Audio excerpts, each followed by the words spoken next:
ആരാണ് നശിപ്പിക്കുകയെന്ന് നിങ്ങൾ അറിയുമോ? ഭാരതത്തിന്റെ ഭാതി, ഭാരതത്തിന്റെ രമതി, ഭാരതത്തിന്റെ തപതി, ഇത് നശിപ്പിക്കുന്ന ഒരു കൂട്ടർ വരും. അവരെ നിങ്ങൾക്കറിയണോ? ഞാൻ ഈ അടുത്ത കാലത്ത് കേട്ടതിൽ എന്നെ ഏറ്റവും ആകർഷിച്ച, എപ്പോഴും ഈ പ്രതിസന്ധിയുടെ കാലത്ത് വല്ലാതെ ഓർമ്മിപ്പിച്ചൊരു വാക്കാണത്. അതും വേദഗ്രന്ഥത്തിൻ്റെത് തന്നെയാണ്, ഭാരതീയ സംസ്കാരത്തിൻ്റെത് തന്നെയാണ്. പറയുന്നത് ഇങ്ങനെയാണ്: നിർവീര്യ പൃഥിവി നിരൗഷധരസാഹ വീജാ മഹത്തം ഗദാഹ വിപ്രാ വികർമ്മസ്ഥിതാഹ രാജാ അനർത്ഥപരായണ സമുദിതാഹ രാജാ അനർത്ഥപരായണ സമുദിതാഹ ഭാര്യാഹ ഭർതൃഷു ബദ്ധവൈരഹൃദയാഹ പുത്രോ പിതൃദോഷകാഹ ഇത്തം ഭൂതമിതം കലിയുഗേ ധർമ്മത്തദോ ഗച്ഛതി. അങ്ങനെ ഒരു കാലം വരും, ഈ രാജ്യത്ത് അവരെ ഇല്ലാതാക്കും. ഈ ഭാരതത്തിന്റെ ഈ നന്മയും പ്രകാശവും അവർ കെടുത്തിക്കളയും. അവരെ നിങ്ങൾക്ക് തിരിച്ചറിയാൻ ചില ലക്ഷണങ്ങൾ പറയാം. ആ കാലത്തെ തിരിച്ചറിയാൻ ചില ലക്ഷണങ്ങൾ പറയാം. നിർവീര്യ പൃഥിവി, ഭൂമിയുടെ വീര്യം നഷ്ടപ്പെട്ടു പോകും. എവിടെ നട്ടാലും ഒന്നും ഉണ്ടാവില്ല. വിളവെടുക്കുന്ന കർഷകന്മാരെല്ലാം കടത്തിലാവും. അവരുടെ കൃഷിയിടങ്ങളൊന്നും വിളവ് തരാത്ത കാലം വരും. നിരൗഷധരസാഹ, ഉപയോഗിക്കുന്ന മരുന്നൊന്നും ഫലിക്കില്ല. ഉപയോഗിക്കുന്ന മരുന്ന് കൊണ്ടൊന്നും അസുഖം മാറില്ല. ഇവിടെ കിട്ടും അവിടെ കിട്ടുമെന്ന് കരുതി ഓടിപ്പോയിക്കൊണ്ടേയിരിക്കും, പക്ഷെ രോഗം മാറില്ല. വിപ്രാ ബീജ മഹത്തം ഗദാഹ.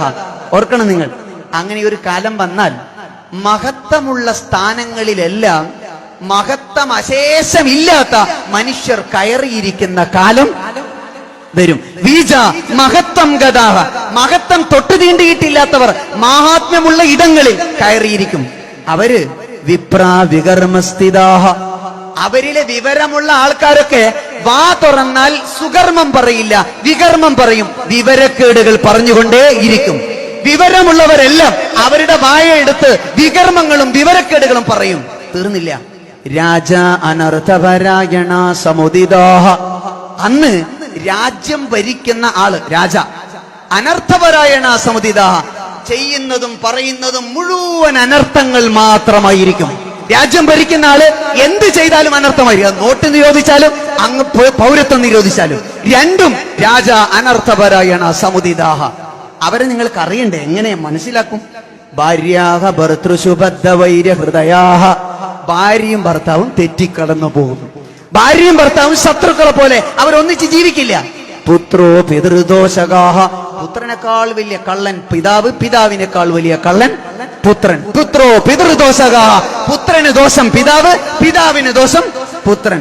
അങ്ങനെ ഒരു കാലം കണ്ടാൽ ഇത്തം ഭൂതമിതം കലിയുഗേ ധർമ്മത്തദോ ഗച്ഛതി.